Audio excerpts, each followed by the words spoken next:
मैं एनार्किस्ट हूँ, मैं धरना करता हूँ, मैं ये करता हूँ। 49 दिन की सरकार के बारे में एक भी लाइन उन्होंने नेगेटिव नहीं बोली।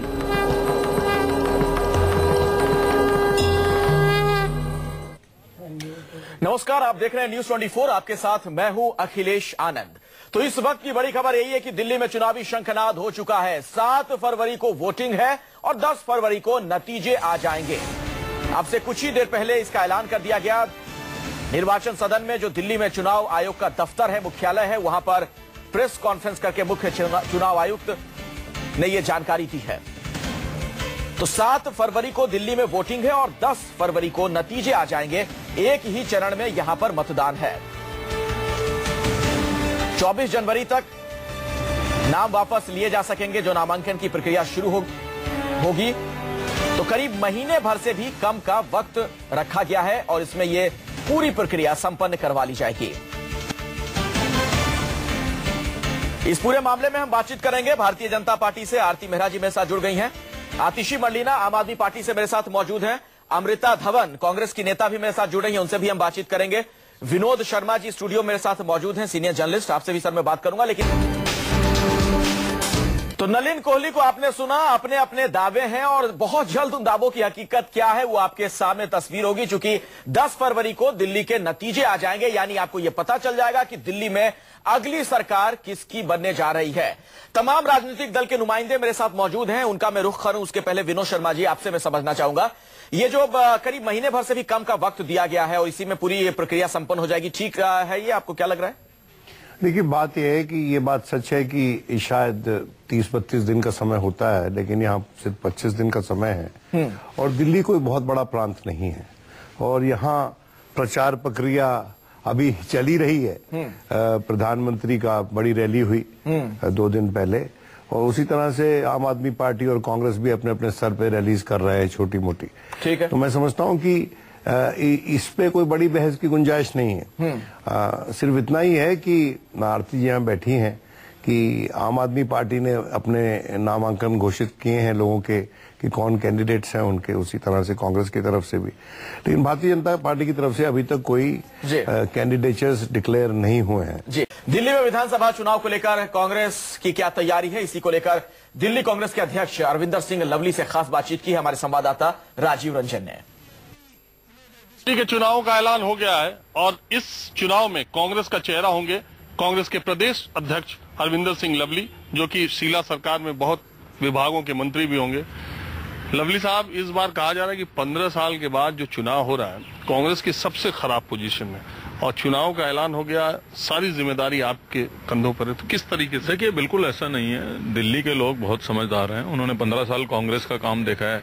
1 साल जिस तरीके से दोनों पार्टियों ने जो गुमराह करने वाले वायदे किए, चाहे वो 50% और 30% बिजली सस्ती करने की बात रही हो, 700 लीटर फ्री पानी करने की बात रही हो, तमाम चीजों के ऊपर जो है जिस तरीके से दिल्ली के लोगों को ठगा गया है, आज दिल्ली में विकास पूरी तरीके से रुक गया है। इन सब बातों को देखते हुए दिल्ली के लोग कांग्रेस को वोट करेंगे और जिस तरीके का भ्रम बीजेपी और आप पार्टी फैला रही है, आज दिल्ली कैंट के लोगों ने तो अपना फैसला सुना दिया है। आज दिल्ली कैंट में आप जो है कहीं आसपास भी नहीं है, तो इसलिए ऐसा कुछ नहीं है। कांग्रेस मजबूती के साथ चुनाव लड़ेगी और इस सरकार चुनाव के बाद कांग्रेस दिल्ली में सरकार बनाएगी। चुनाव में मुद्दा क्या होगा इस बार? सबसे बड़ा आपकी समस्या, कांग्रेस की समस्या क्या मुद्दा है? चुनाव में सबसे बड़ा मुद्दा है कि 15 साल का कांग्रेस का विकास और 1 साल का भारतीय जनता पार्टी का और आम आदमी पार्टी की झूठ की पोल, ये चुनाव का विशेष मुद्दा होगा। दूसरी बात यह है कि प्रधानमंत्री ने जब अभी रैली की तो वो जो पूरा उनका फोकस था वो आम आदमी पार्टी की तरफ, आपकी पार्टी का नाम नहीं ले रहे थे। क्या ये चुनाव मोदी वर्सेस केजरीवाल होने वाला है? यही तो मैं आपसे कह रहा हूँ कि यही गुजरात मॉडल है कि कांग्रेस को कैसे रोकना है। कैंट वालों ने तो अपना फैसला सुना दिया कि कौन दिल्ली में पावर में है, कौन किसके बीच में जो है दिल्ली में संघर्ष है।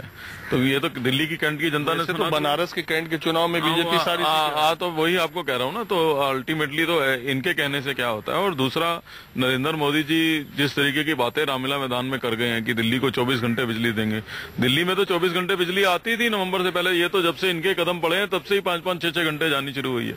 तो अगर ये नवंबर 13 से पहले वाली स्थिति को बरकरार कर देंगे तो इनकी बहुत मेहरबानी होगी दिल्ली के ऊपर।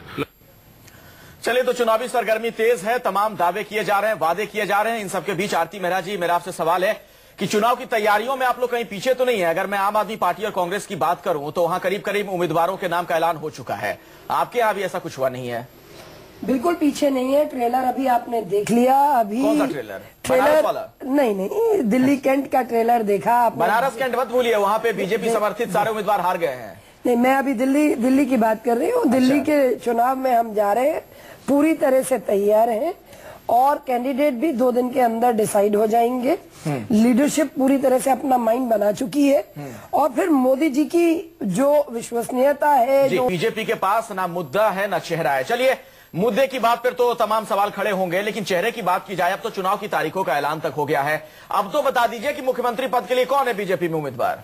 देखिए, बहुत क्लियर है। भारतीय जनता पार्टी की अपनी रणनीति है। उस रणनीति के आधार पे हम अभी हरियाणा भी जीत के आए हैं, महाराष्ट्र भी जीता है, जम्मू कश्मीर में भी अपना परचम लहराया है और इसके साथ साथ झारखंड में भी हम अपनी रणनीति में पहले ही कह चुके हैं मजबूरी है। नहीं, ये रणनीति है, प्योर और प्योर रणनीति है, स्ट्रैटेजी है। हमारी पार्टी का अपना इंटरनल डिसीजन है। हम कमल निशान को और मोदी जी का विकासवादी चेहरा, विश्वसनीयता वाला, प्रामाणिकता वाला काम करके देश को एक दिशा में ले जाने वाला। एक कांग्रेस की और प्रतिक्रिया आ गई आती, जिस तरह वो भी सुन लेते हैं। दिल्ली में चुनी हुई सरकार होनी चाहिए। मेरे साथ यहाँ पर मौजूद है, कांग्रेस से भी मौजूद है, अमृता धवन जी हैं। अमृता जी, इसके अलावा भी तो कुछ प्रतिक्रिया हो सकती थी कि एक बार फिर से आप ही की सरकार बन रही है।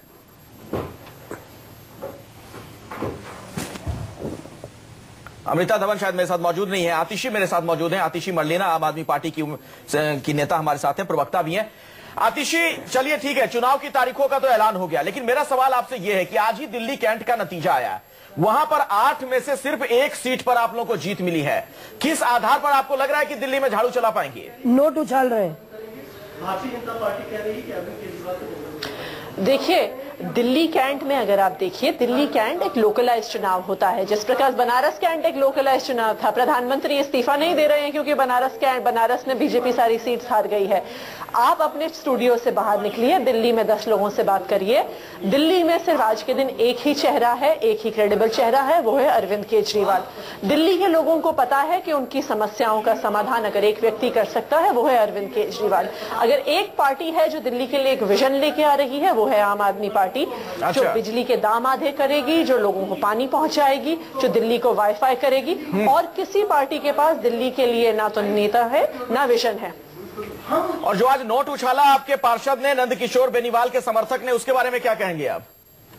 हमें टारगेट करें, हम पॉजिटिव एजेंडा लेके। सबसे पहले वो हमारे पार्षद नहीं थे जो व्यक्ति वीडियो फुटेज में नोट उछालते पाए जा रहे हैं, समर्थक और जैसे ही ये सूचना आई थी, आम आदमी पार्टी ने इसका खंडन किया है, उस व्यक्ति को पार्टी से सस्पेंड किया है, इन्वेस्टिगेशन शुरू की है और हमारी अनुशासन समिति इस पे एक्शन लेगी।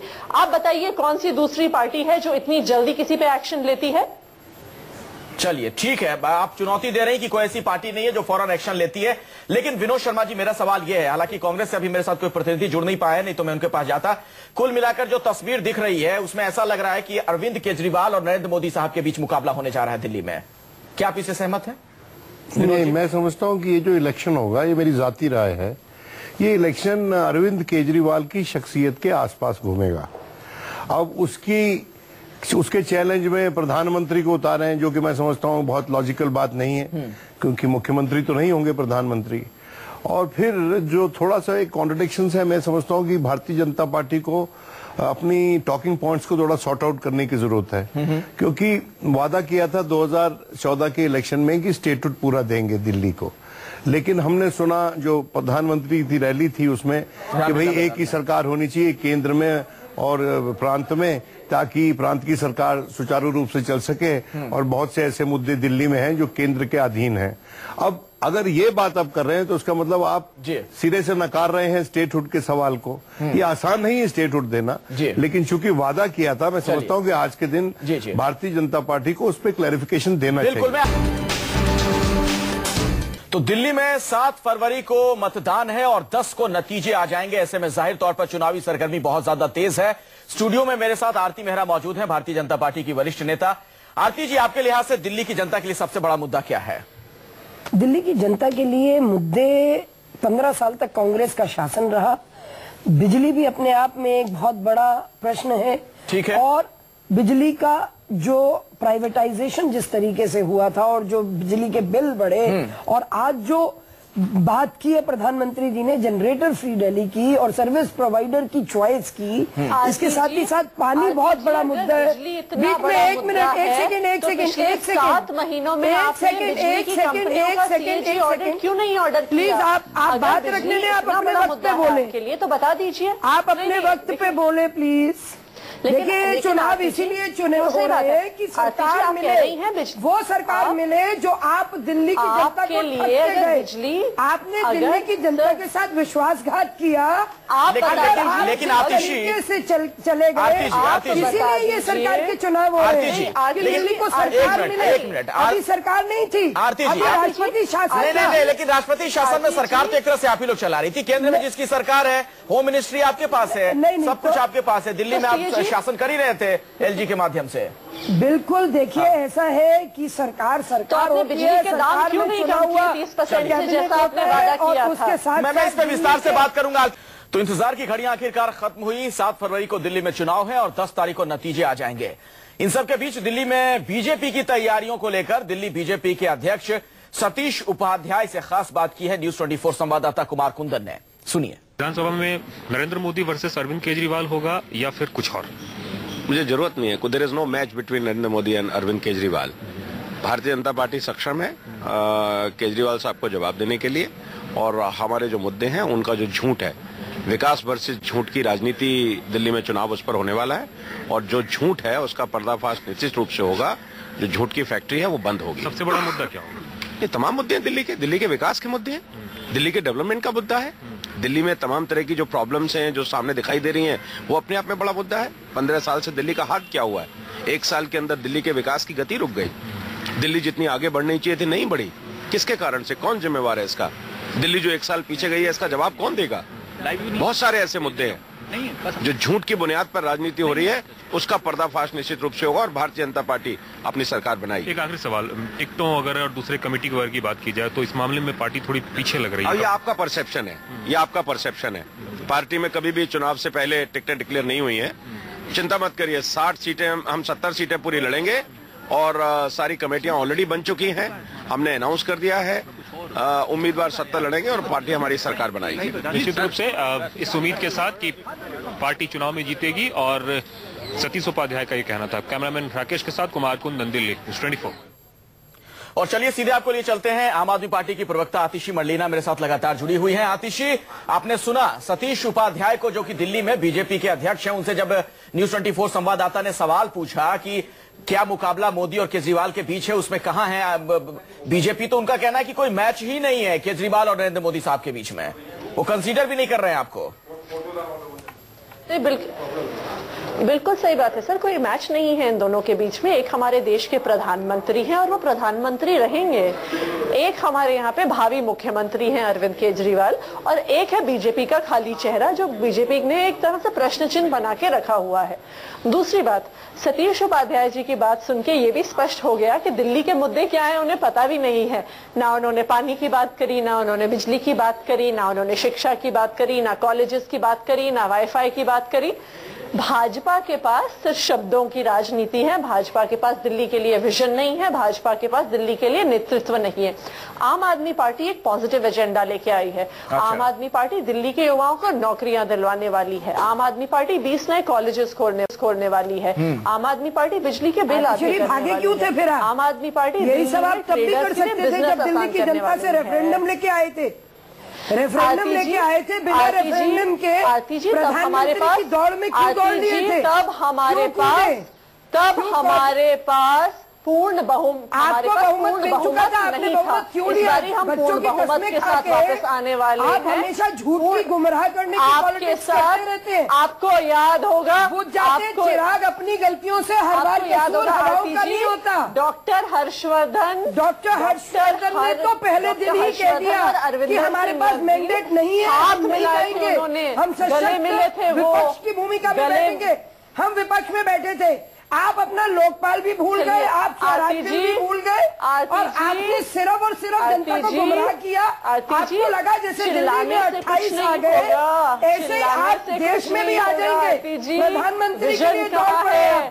नेता कहाँ है आपके पास? आपके कहाँ गए? अन्ना के कंधों पे आए। कहाँ है अग्निवेश? कहाँ है संतोष हेगड़े? कहाँ है आपके पास नेता? कहाँ है कुमार विश्वास? आपके लोग आपको छोड़ के क्यों चले गए?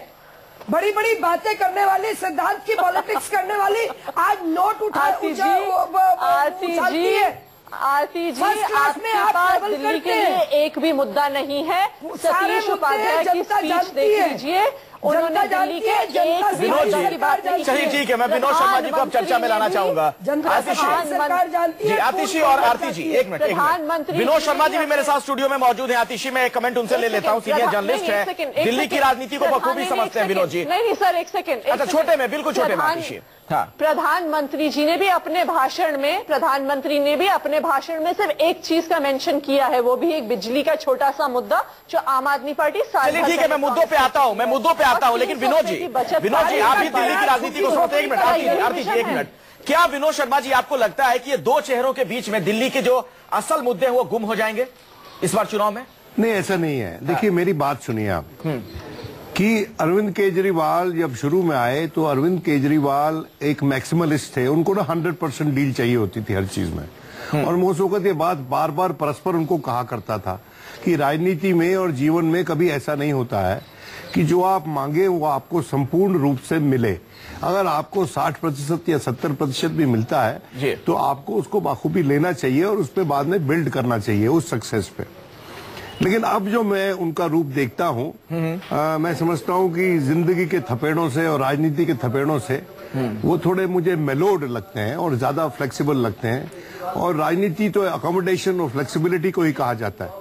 तो मैं ये समझता हूं कि अरविंद केजरीवाल जिसको कि ये कहा जाता था अखबारों में कि वो खत्म हो गए राजनीतिक तौर पे, मेरी व्यक्तिगत राय है कि वो खत्म नहीं हुए हैं, और आज भी दिल्ली में बड़े तबके हैं जहां पर आम आदमी पार्टी की पैठ है। इसका मतलब ये नहीं कि बीजेपी की पैठ नहीं है। लेकिन विनोद जी, ये क्या आम आदमी पार्टी के लिए डू और डाई की लड़ाई नहीं है?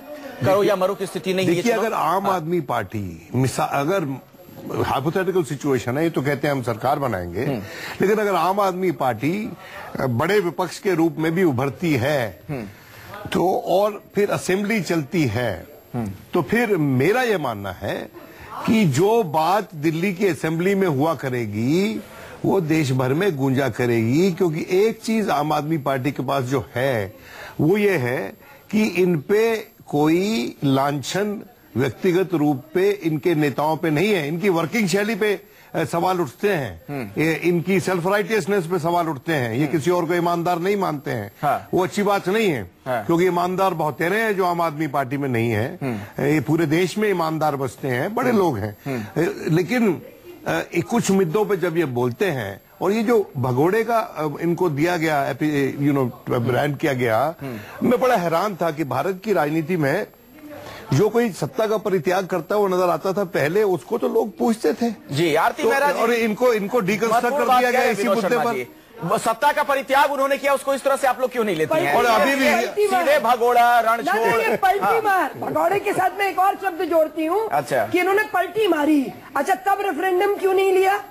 तब लोगों से बिना पूछे, क्योंकि तब इन्हें बनारस और देश नजर आ रहा था कि हम देश में जाएं। और जिस तरह की ये मुंह की खाके आए, मैं अभी विनोद जी की बहुत मैं सम्मान करती हूँ, बहुत ही वरिष्ठ जर्नलिस्ट हैं। मैं आज आपसे कह रही हूँ 10 तारीख को जब नतीजे खुलेंगे, भारतीय जनता पार्टी इतने पूर्ण बहुमत से आएगी, क्योंकि दिल्ली 60 सीटें, आपके नेता तो 60 सीट का दावा कर रहे हैं। मिशन 60 लेके चल रहे हैं। मिशन हमेशा लक्ष्य तो रखा ही जाता है, और मैं पूर्ण बहुमत फिर सरकार की बात कर रही हूँ, वो भारतीय जनता पार्टी ही ले पाएगी। ठीक है, लेकिन एक बड़ा सवाल है कि बीजेपी, ठीक है आरती जी, होगी आपकी बात, बीजेपी और आम आदमी की आवाज तो सुनाई पड़ रही है, लेकिन कांग्रेस कहां है? आम आदमी पार्टी और बीजेपी के बीच में कांग्रेस कहां है? अजय माकन क्या कह रहे हैं, जरा सुन लेते हैं। आयोग के दिल्ली विधानसभा चुनाव कराने के ऐलान के साथ ही अब आम आदमी पार्टी और बीजेपी के अलावा कांग्रेस पर सबकी नजर है। हमारे साथ अजय माकन है। सर, क्या हम कांग्रेस पार्टी के मुख्यमंत्री पद के उम्मीदवार से बात कर रहे हैं इस वक्त? नहीं, कांग्रेस के अंदर कभी भी ये परंपरा नहीं रही है कि चुनाव से पहले हम लोग मुख्यमंत्री पद के उम्मीदवार की घोषणा करें। हमारे एमएलए चुनते हैं, जो हमेशा ये परंपरा रही है, और समय आने के ऊपर इसकी चर्चा करी जाएगी। अजय माकन को कांग्रेस का कैंपेन कमेटी का अध्यक्ष बनाया जा सकता है और इसके बाद अजय माकन विधानसभा का चुनाव भी लड़ सकते हैं, इसमें कितनी सच्चाई है? देखिए, ये पार्टी के नेतृत्व को तय करना है, और अभी तक मुझे इस बारे में कोई जानकारी नहीं है, और पार्टी का नेतृत्व जो तय करेगा वो मुझे मंजूर होगा। सर, पिछला विधानसभा का चुनाव जब हुआ था, 15 साल तक दिल्ली की मुख्यमंत्री रहने के बाद शीला दीक्षित को खुद हार का सामना करना पड़ा और कांग्रेस पार्टी सिर्फ 8 सीटों पर चुनाव जीतने में कामयाब रही। इतने दिनों के बाद अब आपको लगता है कि उस वक्त की परिस्थिति और इस वक्त की परिस्थिति में क्या अंतर है, मुख्य बदलाव क्या है? देखिए, पिछले 1 साल में लोगों ने दिल्ली में बीजेपी के 7 महीने के बीजेपी के प्रेसिडेंट्स रूल को भी देख लिया, 49 डेज के 49 दिनों का आम आदमी पार्टी का भी शासन देख लिया, और उसके साथ में अब हम कंपेयर करते हैं अपने 15 वर्षों के शासन को। साथ साथ में हम लोग जब प्रस्तुत करेंगे, हमारे बहुत सारे युवा चेहरे हैं, बहुत सारे ऐसे विधायक हैं जिन्होंने पहले काम किया, तो 1 वर्ष के अंदर लोगों ने जो एमएलए हमारे नहीं चुन करके गए व्यक्तिगत तौर के ऊपर, उनकी एब्सेंस भी उनको खरी है। साथ साथ में हम लोगों जो हम लोगों ने काम किए हैं, और जो बीजेपी ने जो वायदे करे, जो आम आदमी पार्टी ने बड़े बड़े वायदे करे, उनको वो पूरा नहीं कर पाए। दूसरा जो सबसे बड़ी बात अब हम लोगों को कहने वाले हैं वो ये है कि आम आदमी पार्टी और बीजेपी जैसे केवल वायदे करती हैं, वो कहती हैं कि हम ये आपके लिए कर देंगे, हम चांद ला देंगे, हम लाल किला ला देंगे, हम तारे उतार करके दे देंगे, हम बिजली 75% कम कर देंगे, हम 66% कम कर देंगे, लेकिन कैसे करेंगे? तो हमारा सवाल और जवाब ये नहीं होगा कि हम क्या करेंगे, बल्कि हमारा सवाल और जवाब हमारा होगा कि हम कैसे करेंगे। हम शासन में रहे हैं, हमारे पास में ऐसे बहुत सारे लोग हैं, मैं 15 वर्ष खुद मंत्री रहा हूं, भारत सरकार और केंद्र सरकार और दिल्ली सरकार के अंदर स्पीकर भी रहा हूं, लेकिन हम लोगों ने परफॉर्म किया है बगैर एक भी चार्ज के, अपने ऊपर पूरी ईमानदारी के साथ में, एक भी दाग हम लोगों के दामन पे नहीं है। ऐसे बहुत सारे लोग हमारे यहाँ पर हैं जो ईमानदार हैं, और ईमानदार बावजूद इसके हैं कि मौका मिला और फिर भी ईमानदार हैं। तो जब आम आदमी पार्टी जब बात करती है ईमानदारी की, तो हमारे पार्टी में वो लोग हैं, वो सामने हैं जो ईमानदार हैं, बावजूद इसके कि मौका मिला फिर भी ईमानदार है। तो हम लोग इन सब लोगों को सामने लेकर के और भ्रष्टाचार के खिलाफ में हम लड़ाई लड़ेंगे। जब मैं स्पोर्ट्स मिनिस्टर था, मैंने अपनी मिनिस्ट्री के अंदर, चाहे कांग्रेस पार्टी के ही कलमाड़ी थे, मैंने सबसे पहले उनके ऊपर सीबीआई का केस दर्ज करके उनको जेल में हम लोगों ने भेजा। तो हम लोग भ्रष्टाचार के खिलाफ लड़ेंगे। हमारे पास में ऐसे बहुत सारे नेता हैं जो भ्रष्टाचार के खिलाफ में लड़े हैं, और भ्रष्टाचार के खिलाफ आगे भी लड़ेंगे, जिन्होंने परफॉर्म किया है, ईमानदार रहे, बावजूद इसके कि उनको मौका मिला है, फिर भी उनका दामन एकदम पाक साफ है। क्या अजय माकन चाहे जो भी बोले, लेकिन पिछले चुनाव में जरा गौर कीजिए, भ्रष्टाचार एक बड़ा मुद्दा था और एक बड़ी वजह रही कि कांग्रेस को मुंह की खानी पड़ी इस वजह से। विनोद शर्मा जी, ऐसा क्यों लग रहा है कांग्रेसी खेमे की अगर मैं बात करूं दिल्ली चुनाव के संदर्भ में, खास तौर पर जहां आम आदमी पार्टी है, बीजेपी है, इतना सन्नाटा क्यों पसरा, इतनी खामोशी क्यों है इस खेमे में? कहीं हारी हुई लड़ाई तो नहीं लड़ रही है कांग्रेस? देखिए, अभी तक तो यही इंडिकेशंस मिल रहे हैं, और मैं आपको बताऊं कि 2014 का चुनाव जो भारतीय जनता पार्टी इतने बड़े बहुमत से जीती, उसका कारण एक ये भी था कि लोगों के मन में एक बात बस गई कि it's a single horse race, 1 horse race है। इसमें सिर्फ मोदी मोदी और मोदी हैं, क्योंकि कांग्रेस जो थी वो नदारद थी मैदान से, और राजनीति में एब्सेंटिज्म का कोई स्कोप नहीं है। एब्सेंटिज्म राजनीति में सुसाइडल होता है। अब हम अपेक्षा करते हैं कि अगर अजय माकन जो नेतृत्व करते हैं अगर इनके कैंपेन का, तो ये बात सच है कि अजय पे व्यक्तिगत रूप पे कोई आरोप नहीं है, और अजय दिल्ली के बहुत पुराने नेता रहे हैं और वो मंत्री भी रहे हैं काफी समय तक, तो उन पे व्यक्तिगत आरोप कोई नहीं लगेगा। लेकिन ये भी बात सच है कि दाग दामन पे था पिछली सरकार के, और इसीलिए उस दामन को बदला दिल्ली के नागरिकों ने। तो एक साफ दामन की तलाश है, देखते हैं किधर से मिलता है। जी आतिश जी, जरा मुझे ये बताएं, हाल में ही जो एक बीजेपी ने अच्छा कार्ड खेल दिया है, जो ये कहा गया कि अवैध कॉलोनियों को नियमित किया जाएगा, क्या लगता है आप लोग को एक बड़ा नुकसान इससे हो गया, खास तौर पर जो लोअर मिडिल क्लास? लेकिन ये भी कहना चाहिए कि हर्षवर्धन भी वैसे उम्मीदवार थे भारतीय जनता पार्टी की तरफ से जिन पे व्यक्तिगत कोई आरोप नहीं था, और इसलिए वो सटीक लड़ाई लड़े अरविंद केजरीवाल के समक्ष। लेकिन आज के दिन हर्षवर्धन मैदान में नहीं है, फिलहाल कोई चेहरा है ही नहीं। आज के दिन तो हर्षवर्धन मैदान में नहीं है, और जो लोग जिन पे अटकलें लगाई जा रही हैं उनके साथ दिल्ली का कोई बहुत पुराना रिश्ता नहीं है। कौन है? और अगर था भी, कौन है आपकी? अब जैसे मिसाल के तौर पे जो इनके प्रदेश अध्यक्ष हैं सतीश उपाध्याय, वो हाल ही के दिनों में उनको शोहरत प्राप्त हुई है। अच्छा आरती जी एक चीज बताएं, कहीं ऐसा तो नहीं है कि अरविंद केजरीवाल के सामने आपको समझ ही नहीं आ रहा किस चेहरे को दिल्ली में रखे हैं? कुछ तमाम लोग आपको बड़े कमजोर नजर आ रहे हैं, ऐसा लग नहीं रहा कि केजरीवाल के सामने कोई टिक पाएगा। भारतीय जनता पार्टी के पास कम से कम 10 ऐसे चेहरे हैं तो आप सामने क्यों नहीं लाते मैम? अगर हमारी आप दिल्ली में चुनाव लड़ रही हैं, आप हर जगह प्रधानमंत्री को चेहरा बना रही हैं। हम प्रधानमंत्री को चेहरा बना रहे हैं, हम नहीं रखना चाहते। आतिशी कह रही है कि 2 नाम बता दीजिए। आतिशी कह रही है सिर्फ 2 नाम बताइए। क्यों बताऊं?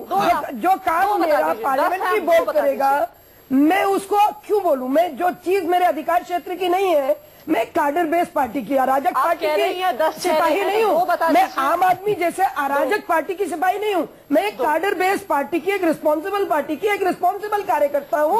सालों से आरती मेहरा जी, जब लोकसभा का चुनाव हुआ तो आपने मोदी साहब को चेहरे के तौर पर सामने रखा था और आप तब ये सवाल कांग्रेस से पूछती थी कि आपका चेहरा कौन है। तो दिल्ली में या बाकी राज्यों में आपको बताना पड़ेगा ना उसी तरह से कि आपका चेहरा कौन है। हमारा विधायक दल चुनेगा। कहाँ? आतिशी कह रही है कि 2 चेहरा बता दीजिए, आप कह रही हैं 10 चेहरे बता नहीं रही हैं। मैं क्यों बताऊंगी? मैं तो कह रही हूँ मेरे पास 10 चेहरे हैं, आपके पास सिर्फ एक ही चेहरा है। आपका अपना है। अभी अजय माकन जी कह रहे थे, शीला दीक्षित जी ने तो पहले सरेंडर कर दिया। शीला दीक्षित जी की ये बी टीम थी आम आदमी पार्टी, और उन्होंने अभी भी कह दिया कि हम समर्थन देंगे। और जहां तक अरविंद केजरीवाल का सवाल है, वो तो स्वयं ही अपनी फेसबुक पे राइट हैंड साइड पे चिपका चुके हैं, Modi for PM, khejri for CM. देखिए ये आतिशी एक सवाल है, मार्केटिंग भी मोदी के चेहरे लेके कर रहा है। इसका जवाब आपको देना पड़ेगा कि क्या वजह रही थी। मोदी के बहाने आप लोगों ने भी अपनी मार्केटिंग शुरू कर दी थी, क्या वो क्या था आखिर? मोदी फॉर पीएम और केजरीवाल फॉर सीएम, क्या था वो? स्पष्ट रूप में कहा, हमने स्पष्ट रूप में कहा है कि वो एक वॉलंटियर द्वारा की गई गलती थी और बिल्कुल नहीं, झूठ है। उनके फेसबुक पे निकाल दिया गया है। उनके फेसबुक पे था पूरी मार्केटिंग। मोदी जी देश के प्रधानमंत्री हैं, प्रधानमंत्री आती जी झूठ मत बोलिए। आप आती जी झूठ बोल रही हैं, आप झूठ बोल रही हैं, आप झूठ बोल रही हैं आती जी, आपके पास झूठ मत बोलिए आती जी। आपने झूठ पे झूठ पे झूठ दूसरा नाम आम आदमी पार्टी। झूठ शब्द इतनी बार सामने आ गया कि मुझे एक सच शब्द का इस्तेमाल करना पड़ेगा कि आखिर सच क्या है।